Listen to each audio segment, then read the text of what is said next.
Boa tarde, estamos aqui para mais uma reflexão diária. Nesse momento de confinamento, muito tem se falado como ir à igreja. Posso ir à igreja? É um momento ideal? Hoje eu venho com uma pergunta um pouco diferente. Você aí que está do outro lado e eu que estou desse lado de cá, como nós podemos ser igreja? Veja que o verbo mudou. Ao invés de ir à igreja como se a igreja estivesse lá, né? Ir até ela que está lá, a igreja, como ser igreja eu, como ser igreja você. Fique conosco e veja como ser igreja. Privilégio de sermos igreja. Vamos começar então lendo João 4, versículo 19 ao 26. Nossos pais adoraram neste monte. E vós dizeis que é em Jerusalém o lugar onde se deve adorar. Mulher, crê-me, que a hora vem em que nem neste monte, nem em Jerusalém adorareis o Pai. Vós adorais o que não sabeis. Nós adoramos o que sabemos porque a salvação vem dos judeus. Mas a hora vem, e agora é, em que os verdadeiros adoradores adorarão o Pai em espírito e em verdade. Porque o Pai procura tais que assim o adorem. Deus é espírito. E importa que os que o adorem em espírito e em verdade.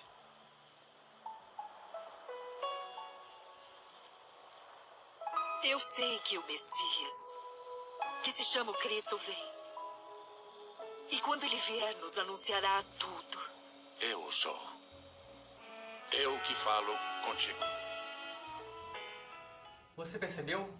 A mulher samaritana perguntando a Jesus: a gente deve adorar neste monte ou nesse monte que vocês adoram?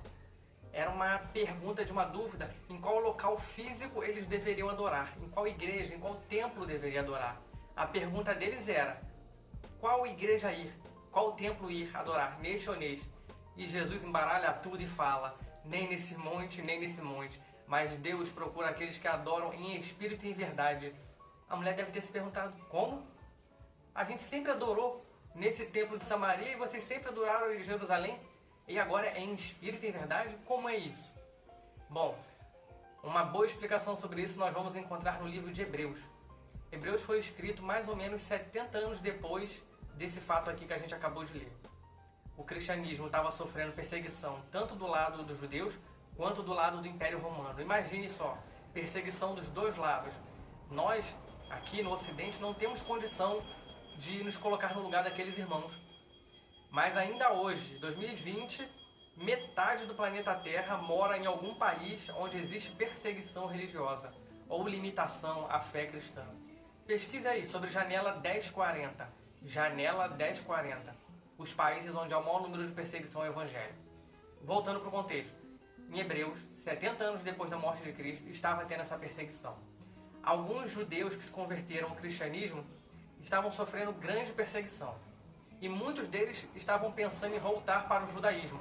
Vou voltar para a minha fé anterior, porque Jesus falou que ia vir de novo e não veio me proteger. Não veio acabar com os males que me atacam. A minha fé ainda não está triunfando. Ainda não sou um vencedor sobre todo esse sistema maligno dos judeus que me perseguem, do Império Romano corrupto que me persegue. Por que ainda estou vivendo esse mal? Vou voltar para o judaísmo. E aí o escritor de Hebreus vem fazer essa comparação do Velho com o Novo Testamento, comprovando que Cristo é o cumprimento de todas aquelas promessas. Ele vai pegar o simbolismo do templo, do sacerdote, da oferenda, do sacrifício, do sangue, do véu, do templo, da arca, do Espírito, todos esses simbolismos do Velho Testamento que estavam apontando para Cristo, e ele na cruz cumpriu todas aquelas promessas, todas aquelas simbologias. Então, aquela pergunta da mulher, onde devemos adorar? Neste ou neste lugar? Jesus veio dizer que ele é o cumprimento de tudo isso, de todas as leis do Velho Testamento. Vamos ler Hebreus e como isso pode se explicar? Hebreus 10, do versículo 11 ao 17. Diz assim: a lei trazia apenas uma sombra dos benefícios que hão de vir, e não a realidade dos mesmos. Fomos santificados por meio do sacrifício do corpo de Cristo, oferecido uma única vez por todas, para sempre E acrescenta: dos seus pecados e iniquidades não me lembrarei mais. A lei de Deus era uma sombra.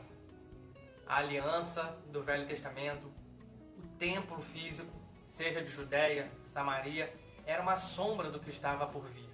Tinha seus simbolismos? Tinha sua validade? Tinha. E Jesus foi o cumprimento de todas elas.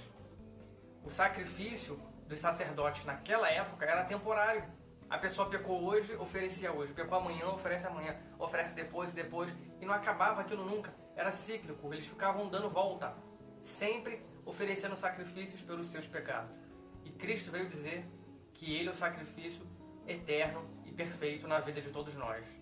Vamos continuar? Hebreus 10, 16 a 19. Hebreus 10, 16 ao 19. Esta é a aliança. Porei as minhas leis em seus corações e as escreverei em suas mentes. E acrescenta: dos seus pecados e iniquidade não me lembrarei mais. Não há mais necessidade de sacrifício pelo pecado. Portanto, irmãos, temos plena confiança para entrar no Santo dos Santos pelo sangue de Jesus. Porei a minha lei em seus corações.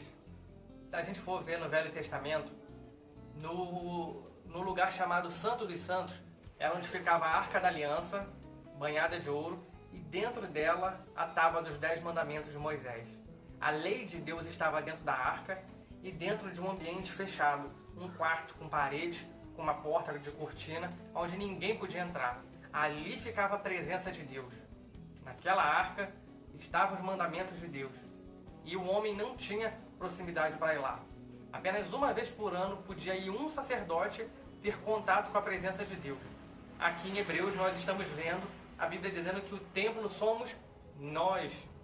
Jesus disse que Deus colocou a aliança dele, a lei dele, no nosso coração. Nós somos a nova arca de Deus, o novo templo de Deus, porque agora ele habita em nós e não mais lá naquele templo, não mais lá naquela caixa, naquela arca da aliança. Hebreus 10, 20 a 22. Por um novo e vivo caminho que Jesus nos abriu por meio do véu, isto é, do seu corpo. Sendo assim, podemos nos aproximar de Deus com um coração sincero e plena convicção de fé, tendo os corações aspergidos para nos purificar de uma consciência culpada e tendo os nossos corpos lavados com água pura. Você viu o que ele fala sobre o novo caminho para acessar a intimidade com Deus? Nos abriu por meio do véu. O que é esse véu? É esse aí que eu acabei de mostrar, essa cortina que separava onde os sacerdotes podiam ter contato e o outro, o Santo dos Santos, onde os sacerdotes não podiam ter contato. Esse véu separava da intimidade com Deus. E Jesus está dizendo que ele abriu um novo caminho para a gente acessar. E esse caminho foi feito através da morte dele na cruz. Por isso nós podemos ter intimidade com Deus. Porque o nosso coração, nossa vida, de quem já crê nele, de quem já entregou a sua vida para Cristo, essa pessoa sim tem acesso à intimidade com Deus. O ritual anual de entrar no Santo dos Santos, de entrar na intimidade com Deus, cessou. Não precisamos mais desse ritual. Cristo é o caminho diário, pessoal, para nos aproximarmos de Deus. Vamos ler agora Hebreus 10, 24 a 25. Hebreus 10, 24 a 25. E consideremos uns aos outros, para incentivar-nos ao amor e às boas obras. Não deixemos de reunir-nos como igreja, segundo o costume de alguns, mas encorajando-nos uns aos outros, ainda mais quando vocês veem que se aproxima o dia. Hebreus nos ensina a essência da nossa adoração, da nossa reunião, do nosso culto. Eu não vejo aqui Hebreus preocupado com o formato, com a liturgia, com o tamanho do templo que a gente deve ter. Isso não é preocupação do livro de Hebreus. E até quando ele fala de reunir, não nos deixemos de reunir, como é costume de alguns, mas encorajemo-nos uns aos outros. Então, Hebreus fala em considerar uns aos outros, incentivar ao amor e às boas obras. O escritor de Hebreus está muito mais preocupado com a essência da adoração do que propriamente com o lugar físico. Lembra do que a mulher perguntou a Jesus? Vamos adorar neste monte ou nesse monte? E Jesus fala, não importa, nem neste monte vocês vão adorar, mas em espírito e em verdade. Jesus estava deslocando o espaço físico reservado para adoração para uma essência de adoração. Agora sim, nós podemos adorar a Deus de qualquer lugar, independente do local físico onde você esteja distante ou perto, num país onde é permitido o culto livre ou não, você pode adorar a Deus. Porque agora nós podemos adorar em espírito e em verdade. Hebreus 10, 26. Hebreus 10, 26. Se continuarmos a pecar deliberadamente, depois que recebemos o conhecimento da verdade, já não resta sacrifício pelos pecados. Se alguém faz a escolha pelo pecado, vivendo o pecado deliberadamente, é corrigido e não quer se arrepender, não quer se corrigir, essa pessoa é que está escolhendo viver separado, à parte, à margem do grupo, do corpo de Cristo, ou da igreja, como queira chamar. É essa pessoa que está se afastando. Mas o papel da igreja, do grupo, do corpo, continua sendo o mesmo. Aquele lá de cima que a gente acabou de ler. Acolher, receber, amar uns aos outros, considerarmos-nos uns aos outros. Se uma pessoa individualmente que escolhe viver fora, é nosso papel buscá-lo e, se ele não quiser, deixar ele exercer a liberdade dele. Mas o papel da igreja continua sendo o mesmo. E eu creio que é isso que está escrito em Hebreus, que Jesus estava se referindo para a mulher, a adoração em espírito e em verdade. Vamos ler agora Mateus 18, 20. Mateus 18, 20.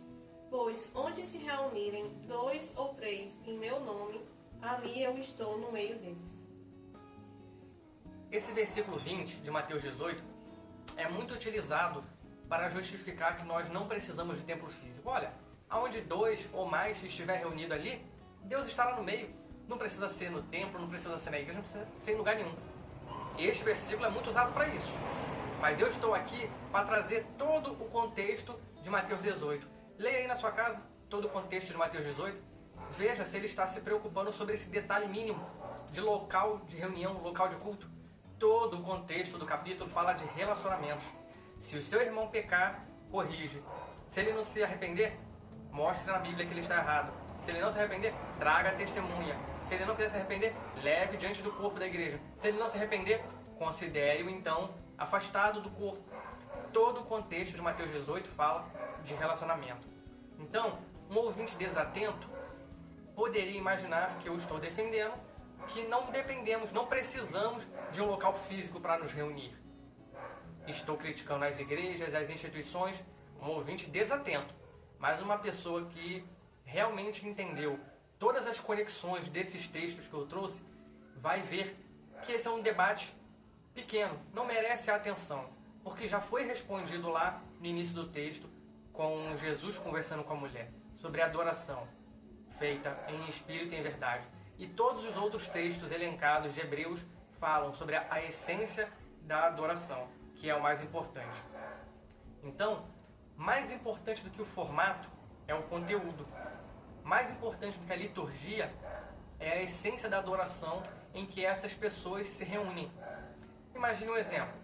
Um copo de água, uma garrafa de água, um cubo de gelo. Tudo é água. Tudo é feito de H2O. O objeto em que ele está guardado não vai alterar o conteúdo da água. Vai ser sempre H2O. H2O congelado, H2O líquido, H2O em forma de vapor. Então, o formato não altera a essência do conteúdo, a menos que essa forma, esse formato da garrafa esteja suja por dentro, suja de areia, suja de gordura. Você não vai poder beber aquela água, vai estar contaminada. Então, se o formato compromete o conteúdo, aí sim estragou a essência. Mas para mim o mais importante de tudo é compreender o conteúdo. Estamos adorando em espírito e em verdade? Como Hebreus falou? Considerando o próximo, incentivando as boas obras, corrigindo de acordo com a Bíblia? Essa é a essência. Depois desse passo, podemos analisar a forma que eu me reúno, o templo, o grupo, a liturgia, coopera com a adoração? O meu templo coopera, os meus irmãos cooperam com a adoração verdadeira a Deus? Primeiro a essência, depois pode-se discutir, entender, debater sobre o formato. Mas o mais importante para mim é a essência da adoração. É isso que eu entendo que Jesus tenha dito para aquela mulher no poço. O mais importante não é o local onde você se reúne, o tamanho do templo que você se reúne, a frequência, quantas vezes por semana você vai à igreja, não é o mais importante. Cristo disse lá, importa que os adoradores adorem a Deus em espírito e em verdade. Então, este é o privilégio de ser igreja. Nós somos igreja porque o Espírito de Deus está em nós. Então, eu e você não precisamos nos deslocar para ir a uma igreja. Ir, do verbo ir. A igreja não está lá. A igreja está aqui, porque a igreja somos nós. Então, este é o privilégio de ser igreja. Ter o Espírito Santo dentro de nós e participarmos de um grupo espiritual onde nos motivamos às boas obras, ao entendimento melhor da palavra de Deus. Isso é o que nos torna cristãos. São essas práticas que Hebreus fala. Muito mais importante do que ir é ser igreja. Então essa foi a nossa reflexão de hoje. O privilégio de ser igreja. Até a próxima. Ainda está aqui. A igreja é você. A igreja é você com um propósito de amar a Deus, de amar aos outros. A igreja é você com uma missão de ligar o que não está ligado a Cristo e juntos crescer em total devoção a Ele. A igreja é você com um plano de estar ligado a Deus, servindo, liderando uma célula na comunidade, usando seus dons e paixões e transmitindo a sua fé àqueles que não conhecem a Cristo. Quando você e eu vivemos dessa forma,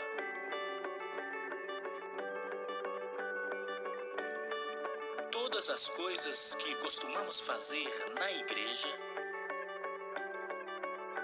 tornam-se coisas que fazemos como igreja. Deus deseja isso. O mundo precisa disso. E nós somos chamados para ser isto. O que é a igreja? A igreja é você.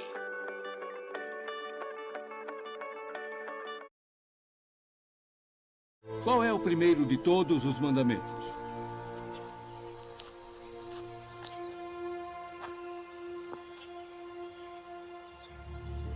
Ouve, Israel.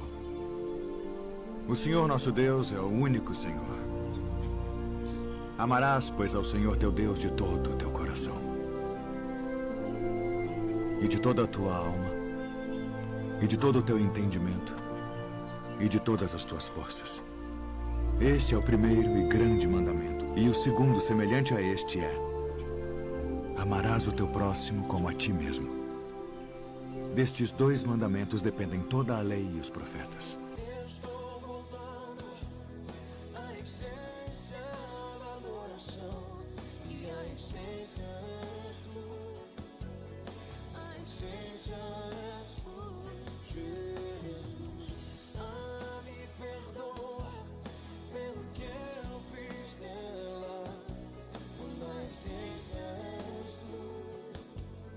A essência